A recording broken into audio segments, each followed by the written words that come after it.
Hello student, मैं नीरज कुमार स्वागत करता हूं आपका यह विद्या क्लास में। 69 बीपीएससी डीआई और स्टैट को लेकर डेडिकेटेड क्लास है आप लोगों के लिए। अभी तक हम लोगों ने 3 क्लास लिया है, जिसमें पहला क्लास में हम लोगों ने स्ट्रेटेजी डिस्कस किया था कि किस तरह से तैयारी किया जाए कि 72 में 72 मार्क्स लाया जा सकता है। उसके बाद 2 क्लास हम लोगों ने लिया बार डायग्राम पे, और आज हम लोग शुरू करते हैं पाई चार्ट को। हम लोग 4 टॉपिक को 8 दिन में कवर करेंगे। उसके बाद मिसलेनियस क्वेश्चन को भी देखेंगे। आइए समय व्यर्थ किए बिना शुरू करते हैं पाई चार्ट को। सबसे पहले बच्चों ये जान लो कि पाई चार्ट होता क्या है। एग्जाम में हमेशा आता है, आप किसी साल का पेपर देख लो, पाई चार्ट से एक क्वेश्चन आना ही है।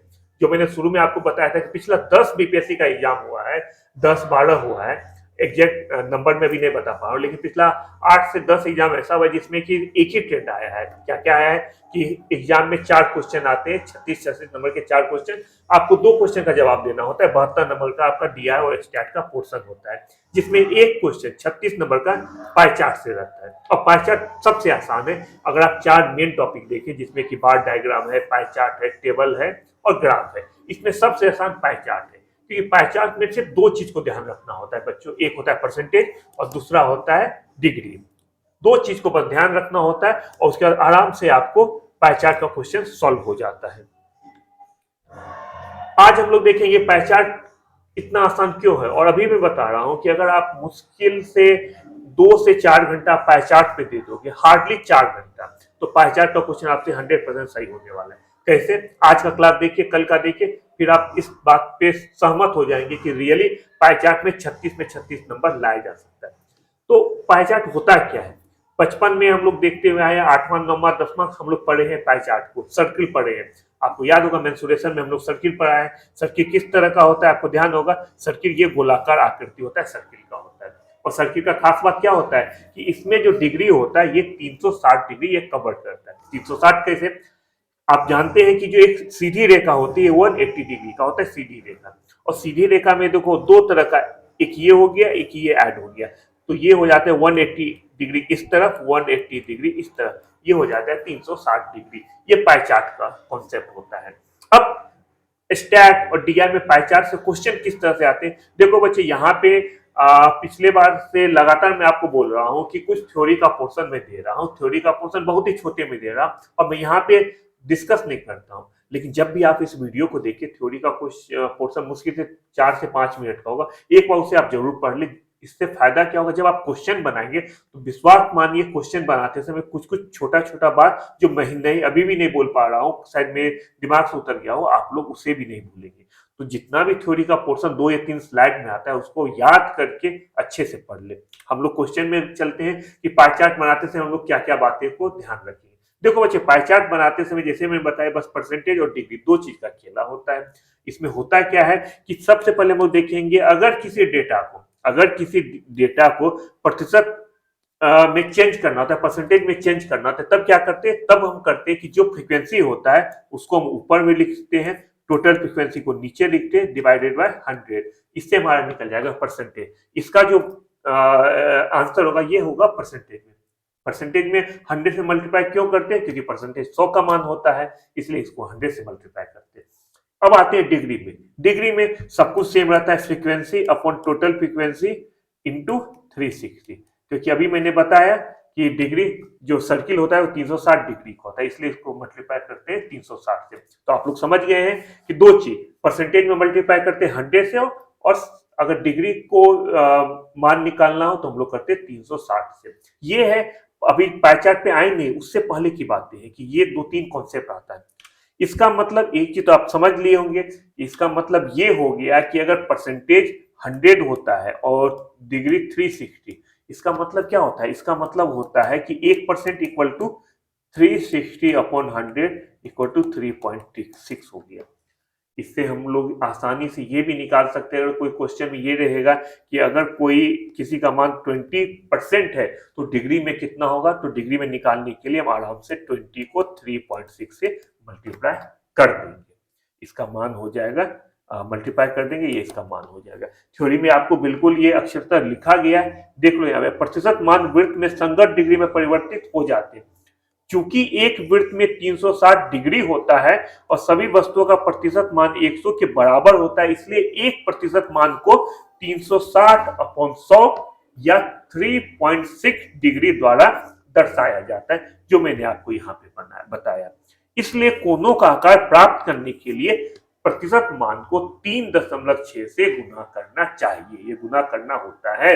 ये आपको पाई डायग्राम का बेसिक चीज हो गया। बात मानो इसी पे सारा क्वेश्चन है। मैं आपके सामने पाई डायग्राम का बेसिक क्वेश्चन बताऊंगा। मैं आपको पाई डायग्राम का जो अभी तक बीपीएससी में क्वेश्चन पिछले 2 से 3 ये 4 साल का क्वेश्चन आया है, लेटेस्ट क्वेश्चन, तो मैं बताया कि पिछले 8-10 साल से ये ट्रेंड चला आ रहा है, लेकिन पिछले 3-4 साल का क्वेश्चन भी मैं आपको बताऊंगा। और तब मैं समझाऊंगा कि इससे बाहर, बस इस कॉन्सेप्ट से बाहर आपको कुछ भी नहीं पढ़ना है। हम लोग चलते हैं, क्वेश्चन देखते हैं। उससे पहले आप लोग से निवेदन है कि आप लोग बहुत से बहुत जितना हो सके आप लोग इस चैनल को देखिए, इसका फायदा उठाएं। जो बच्चे अभी तक यज्ञ विद्या के नाम को नहीं जानते हो, उसे इसके बारे में बताएं कि वो उसके लिए कितना फ्रूटफुल है ये चैनल, जो बीपीएससी का मेंस इस साल दे रहा है। हम लोग चलिए डायरेक्ट क्वेश्चन पढ़ते हैं। क्वेश्चन देखने के बाद हम लोग का जितना कॉन्सेप्ट है वो सब क्लियर हो जाएगा। अब कोई भी कंफ्यूजन है वो क्लियर हो जाएगा। अब देखिए ये क्वेश्चन आपके सामने आपके स्क्रीन पे है, चाहे आप अगर मोबाइल में देख रहे हैं तो आपके मोबाइल में ये शो हो रहा होगा कि एक औसत कामकाजी वर्ग के परिवार के व्यय के निम्नलिखित आंकड़े को दर्शाने के लिए एक पाई आलेख बनाएं। बहुत ही आसान क्वेश्चन है। इसमें आपको एक पाई चार्ट बनाना है। किसको? ये डेटा दिया गया है, इसमें आपको एक पाई चार्ट के माध्यम से इसको बताना है कि इसका वैल्यू क्या होगा। अब देखो, जैसा मैंने बताया था कि यहाँ पे सारा वैल्यू जो है, जैसे खाना, ये परसेंटेज में दिया गया है। 60, कपड़ा 15, यात्रा 10, शिक्षा 10 और मिश्रित 3, ये सब परसेंटेज में दिया गया है। इसको हम लोग बनाना है आलेख में, तो इसको हमको सबसे पहले डिग्री में चेंज करना होगा। डिग्री में क्यों चेंज करेंगे? मैंने बताया कि डिग्री में चेंज करेंगे तब ना एक सर्किल बनेगा जिसका वैल्यू होगा 360। अब 360 में खाना, फूड कितना वेटेज है, ये हमें तब पता चलेगा जब इसको हम लोग डिग्री में कन्वर्ट करेंगे। और एक परसेंटेज बराबर होता है 3.6 डिग्री, ये मैंने बता दिया। एग्जाम में आपको बताना होगा कि 100% इक्वल टू 360 डिग्री, इसलिए 1% equal to 360 upon 100 equal to 3.6 degree. अब जैसे खाना है, खाना खाना कितना है? 60% है। इसको हम लोग डिग्री में चेंज कर देंगे तो 60 इंटू 3.6, ये हो जाएगा 60 इंटू 3.6,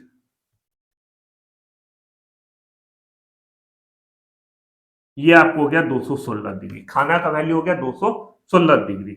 इसी तरह से अगर हम कपड़ा का वैल्यू देखेंगे तो कपड़ा का वैल्यू हो जाएगा 15 है, तो 15 गुना 3.6 इक्वल टू, ये गुना कर देंगे 15 छके 30, 03, 15 से 48, ये हो गया 48 डिग्री हो गया खाना का, कपड़ा का वैल्यू। हम सारा वैल्यू निकाल लेंगे, सारा वैल्यू निकाल लेंगे। जैसे खाना का बता दिए, कपड़ा को हो गया, यात्रा है 10, तो यात्रा 10 गुना 3.6 इक्वल टू 36 डिग्री, ये हो गया यात्रा। उसके अलावा है शिक्षा, शिक्षा है 12 है, तो इसको भी करेंगे 12 गुना 3.6 इक्वल टू 12 छक 72, 2 7 12 36 और 7 43, ये हो गया 43.2 डिग्री। अब लास्ट है आपको मिश्रित,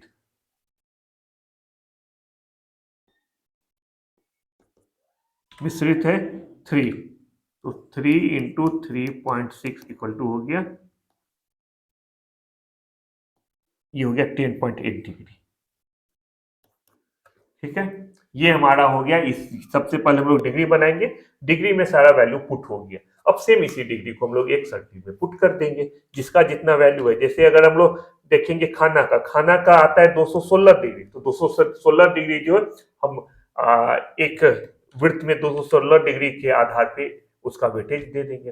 अब सेम वही चीज जो मैंने आपको बताया है, ये देखो यहाँ पे जो मैंने बताया है आप लोगों की सुविधा के लिए कि आप लोग अच्छे से समझ लो, उसी चीज को मैंने यहाँ पे आप लोग को बना भी दिया है। इसका वैल्यू यहाँ पे दिया गया है, सारा वैल्यू यहाँ पे लिखा हुआ है।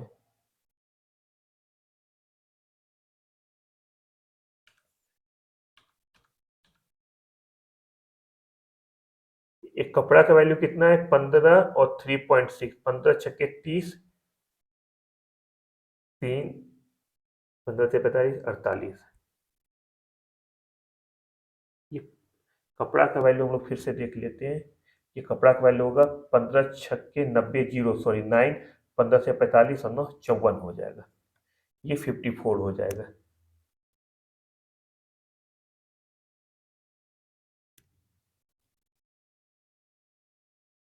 सेम यही चीज यहाँ पे आपको दिया गया है। अब इसे हम लोग एक सर्किल में बना लेंगे, ये आपका सर्किल हो गया। जिस इस वैल्यू को, इसका तरीका क्या है, सबसे पहले बच्चों हम लोग जो है जो परसेंटेज में दिया रहेगा इसको हम लोग डिग्री में कन्वर्ट करेंगे। डिग्री में कन्वर्ट करने के बाद इसको जो है हम लोग एक सर्किल के रूप में आराम से शो कर सकते हैं।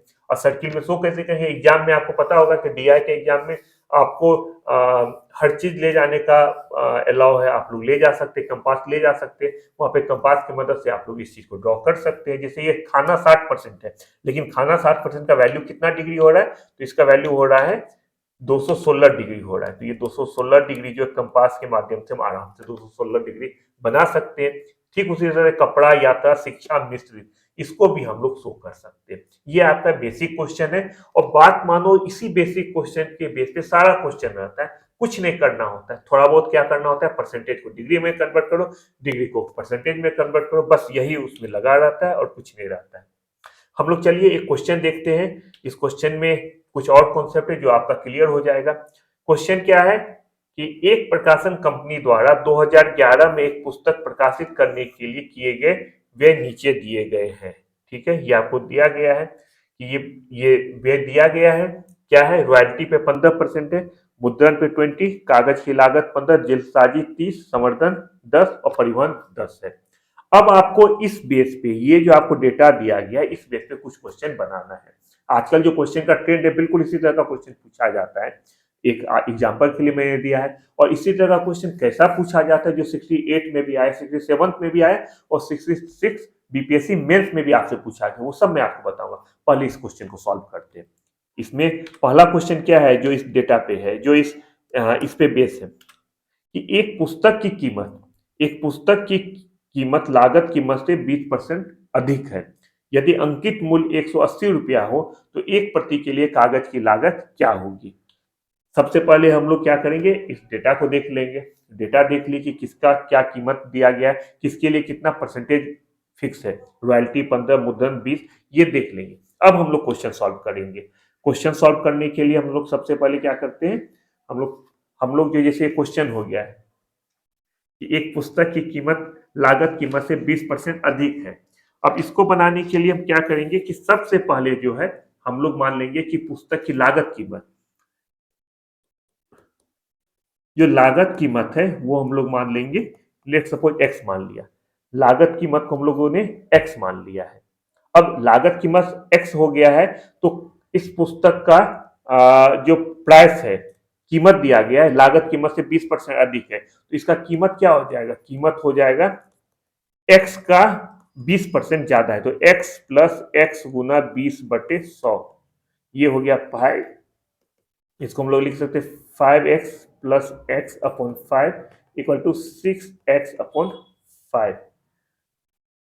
अब दिया गया है कि पुस्तक का अंकित मूल्य 180 रुपया हो तो एक प्रति के लिए कागज की लागत क्या होगी।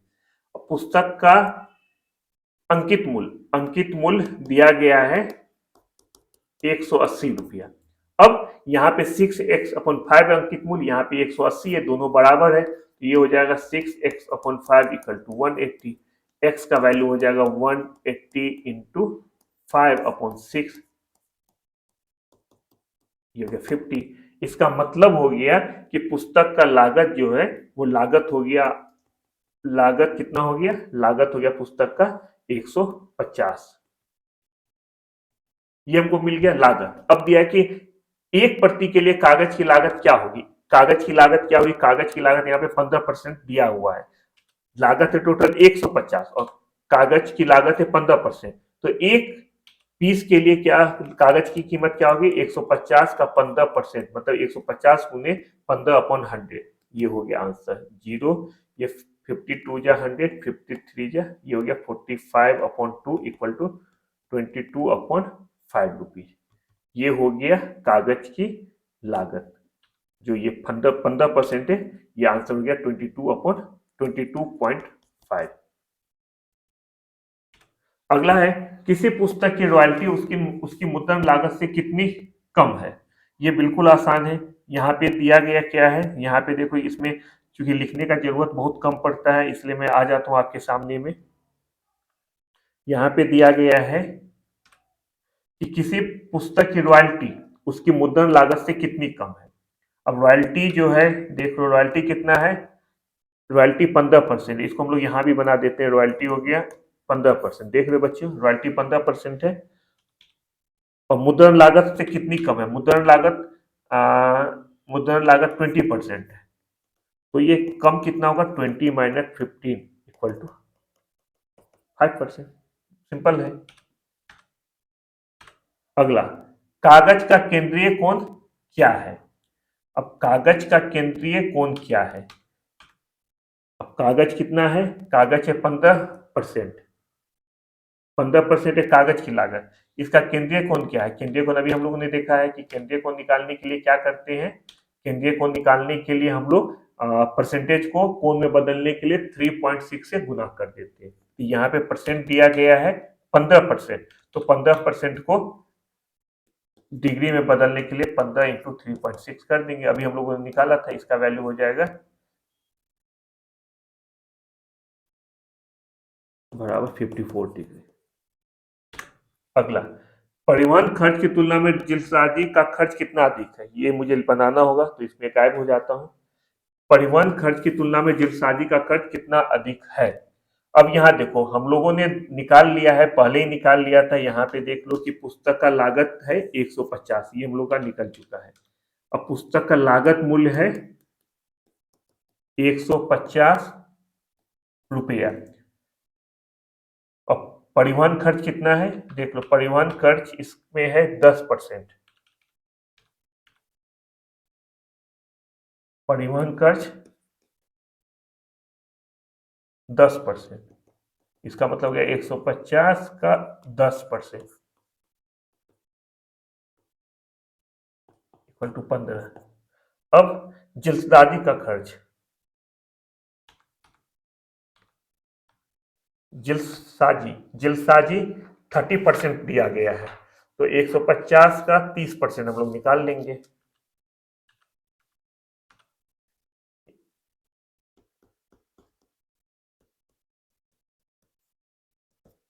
150 का 30%,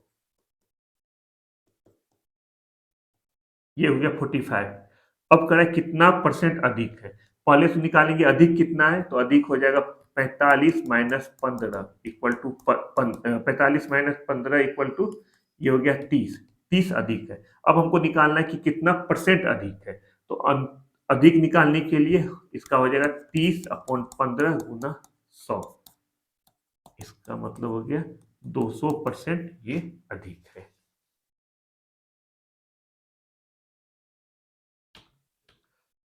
ये है एक चार्ट पे क्वेश्चन, सिंपल क्वेश्चन, जिसमें कि मुझे लगता है कि सारा कुछ आपका कवर हो गया होगा। अभी तक जो हम लोगों ने पढ़ा है उसको एक बार मैं संक्षिप्त में फिर बता दूं कि पाई चार्ट का कोई क्वेश्चन आता है तो आपको दो तीन चीज का ध्यान रखना होगा। पहला ध्यान रखना होगा कि क्वेश्चन देखिए, क्वेश्चन में परसेंटेज दिया गया है कि डिग्री दिया गया है। अगर परसेंटेज दिया गया तो उसको डिग्री में परिवर्तन करना होता है। डिग्री में चेंज कैसे करेंगे, डिग्री में चेंज करने का बहुत ही आसान तरीका है। आसान तरीका ये है, एक तो मैं जो बोल रहा हूँ उसको याद कर लीजिए कि जितना भी परसेंट होगा उसको 3.6 से गुना कर देंगे। और ये 3.6 आता कैसे, आता इस तरह से कि एक सर्किट 360 डिग्री का होता है और परसेंटेज 100 का मान होता है। इसका मतलब है कि 1% इक्वल टू हो गया 360/100 इक्वल टू 3.6 डिग्री। इसका मतलब है कि जितना भी डिग्री दिया होगा, जितना भी डिग्री होगा उसको जो है हम लोग, जितना भी डिग्री दिया होगा उसको हम लोग जितना भी परसेंट दिया होगा उसको हम लोग 3.6 से मल्टीप्लाई करेंगे तो हमारा डिग्री में हो जाएगा। तो ये बेसिक चीजें इसे जान लेंगे। उसके बाद इसमें कुछ नहीं करना होता है, आराम से क्वेश्चन दिया गया रहता है, पढ़ते जाइए, बनाते जाइए, इसमें कहीं दिमाग लगाने की जरूरत नहीं है। आंसर जो जैसा मैंने आपको बताया था क्वेश्चन में छिपा जाता है। अगर ये क्वेश्चन देखें, बिल्कुल बेसिक क्वेश्चन है, इसमें हम लोगों ने कुछ नहीं किया, बस लागत कीमत निकाल लिए और जो वैल्यू दिया गया तो उसको पुट करके आंसर निकाल लिए। सेम इसमें है, मुद्रण लागत, पुस्तक की रॉयल्टी उसकी मुद्रण लागत से कितनी कम है, ये आपने देखा कि यहाँ पे दोनों का कीमत दिया गया, मूलधन 20%, रॉयल्टी 15%, कितना कम है तो 20 माइनस 15 5। तो ये क्वेश्चन जो है इसमें सिर्फ जो डेटा दिया रहता है उसको हम लोग पुट करते जाते हैं, आंसर निकलते जाता है। ये हमारा बेसिक क्वेश्चन था।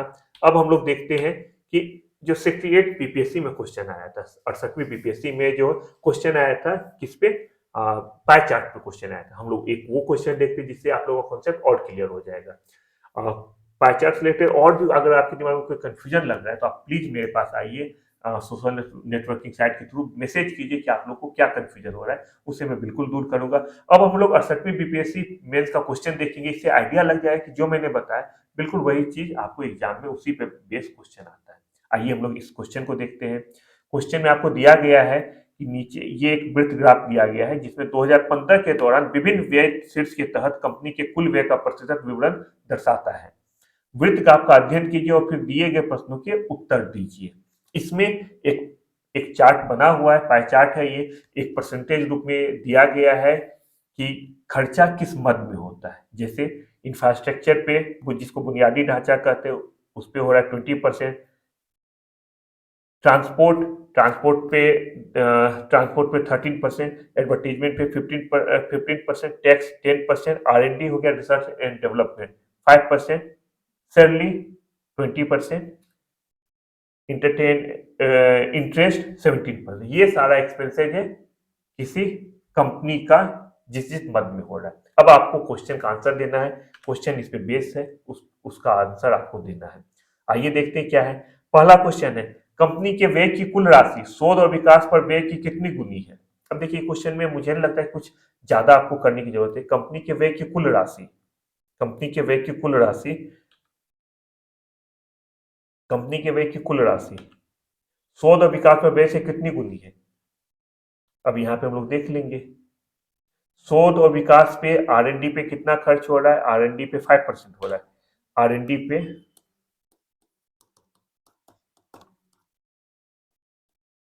R&D पे 5% हो रहा है। अब हमको इसमें देखना है कि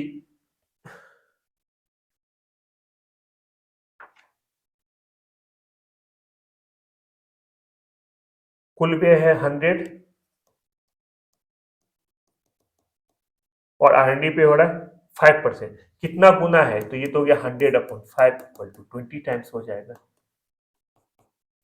अगला क्वेश्चन क्या है, यदि परिवहन पर व्यय ₹2 करोड़ है तो पगार और विज्ञापन पर खर्च के बीच क्या अंतर होगा। परिवहन पर व्यय 2 करोड़ रुपया दिया गया है तो पगार और विज्ञापन पर खर्च के बीच क्या अंतर होगा। अब यहाँ हम लोग देखते हैं कि यहाँ पर परिवहन पे, ट्रांसपोर्ट पे 13% दिया गया है और 13% इक्वल टू 2 करोड़ रुपया हो जाता है।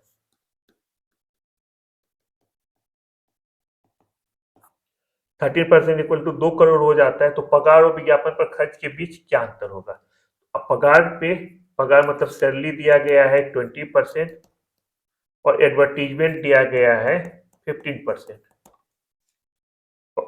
अंतर क्या है, अंतर को पूछ रहा है तो दोनों के बीच अंतर क्या हो जाएगा, डिफरेंस इक्वल टू हो जाएगा 20 माइनस 15 इक्वल टू 5% अंतर हो जाएगा।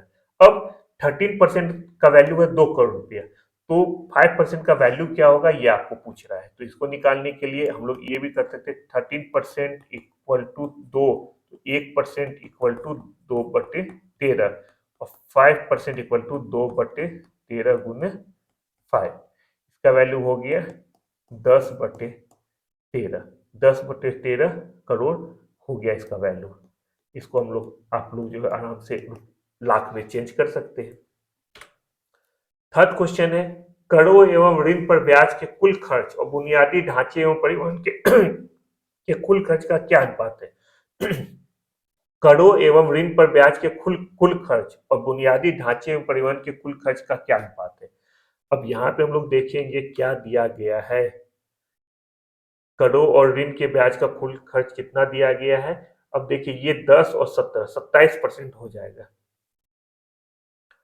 10 टैक्स और ये ऋण पर ब्याज 17, ये दोनों ऐड करेंगे तो ये हो जाएगा 27%। 10% प्लस 17% इक्वल टू 27%। ये दोनों 27 क्या हो गया, कर और ऋण पर ब्याज पर कुल ब्याज जो है ये 27% हो गया। अब बुनियादी ढांचा, एवं परिवहन के बीच खर्च का अनुपात। अब बुनियादी ढांचा पे कितना है, बुनियादी ढांचा हो गया 20 और परिवहन, परिवहन ट्रांसपोर्ट 13, तो ये हो गया 20 प्लस 13, ये हो गया 33%। अब हमको करा दोनों का अनुपात क्या है, तो अनुपात इक्वल टू हो जाएगा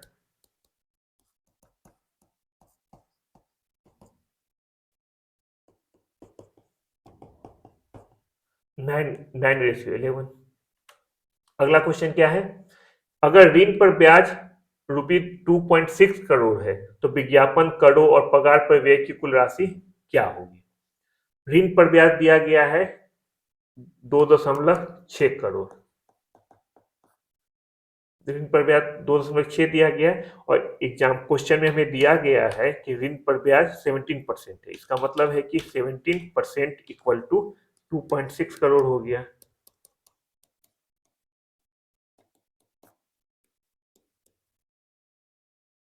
इसलिए 1% इक्वल टू हो जाएगा 2.6 अपॉन 17।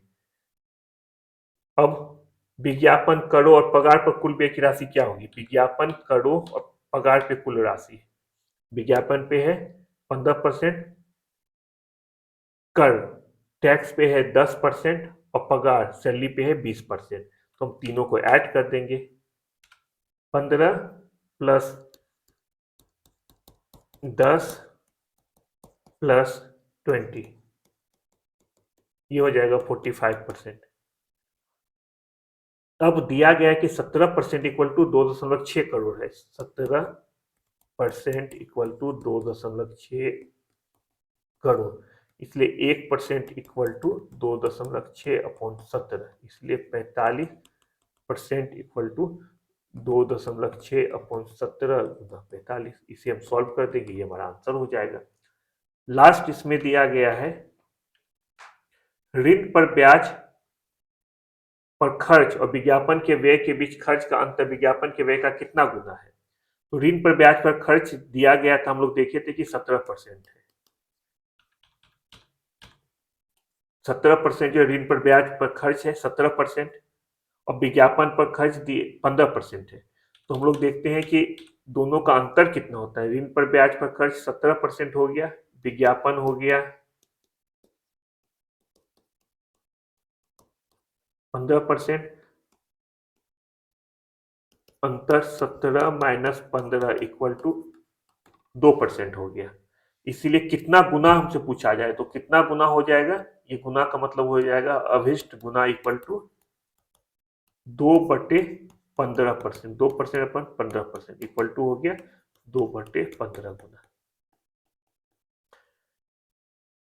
ध्यान रखो बच्चों, होता क्या है इस क्वेश्चन में कभी कभी कंफ्यूजन क्यों होता है, ये बहुत सारे बच्चे परेशान हो जाते हैं। अंतिम में जो दिया गया कि विज्ञापन के व्यय का कितना गुना है, तो विज्ञापन पे व्यय जो है, विज्ञापन पर व्यय 15% दिया गया है और कितना गुना है, अंतर, अंतर है 2%। तो कभी कभी क्या होता है 15/2 कर दिया जाता है, बच्चे लोग 15/2 कर देते हैं और लिख देते हैं 7.5 गुना, लेकिन ये नहीं है। दिया है विज्ञापन के व्यय का कितना गुना है, विज्ञापन के व्यय के कंपेरिजन में पूछा जा रहा है, इसलिए विज्ञापन पे व्यय जो है हमेशा नीचे होगा, ऊपर में क्या होगा, अंतर, अंतर है 2% और विज्ञापन पर व्यय है 15%। तो कितना गुना हो जाएगा, ये हो जाएगा 2/15 गुना। देखो बच्चे, ये 68वीं बीपीएससी मेंस में आप लोगों का डीआई का ये क्वेश्चन पूछा गया था। कितना आसान कितना मुश्किल आप लोग खुद जज कर सकते हैं। इसमें मैंने क्या किया, मैंने बस स्लाइड आगे पीछे करके क्वेश्चन देखा, उसको बस बना दिया, इसमें कुछ लेना देना नहीं। इसी तरह का क्वेश्चन आगे भी है, 67, 66 सब में दिया गया है, हम लोग उस पर भी चर्चा करेंगे, लेकिन आज नहीं, अगले क्लास में। तो आज के क्लास में आप लोग पाई डायग्राम से संबंधित जितना भी बेसिक बात है वो सब कुछ समझ लिए हैं। कल हम लोग पाई डायग्राम का से रिलेटेड सारे अगले क्वेश्चन भी देखेंगे और भी बातें करेंगे। तब तक आप रिवाइज करते रहिए, बहुत अच्छे से अपना ख्याल रखिए और देखते रहिए।